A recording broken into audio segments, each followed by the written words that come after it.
সুবহানাল্লাহ, আলহামদুলিল্লাহ, লা ইলাহা ইল্লাল্লাহ, আল্লাহু আকবার। পড়েন সুবহানাল্লাহ, আলহামদুলিল্লাহ, লা ইলাহা ইল্লাল্লাহ, আল্লাহু আকবার। এই চারটা জিকির হচ্ছে শ্রেষ্ঠ জিকির।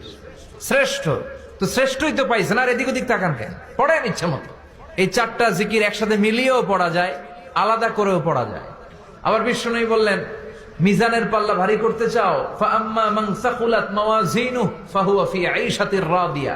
মিজানের পাল্লা যারা ভারী করতে চাও তারা দুইটা জিকির করবা, সুবহানাল্লাহি ওয়া বিহামদিহি, সুবহানাল্লাহিল আযীম।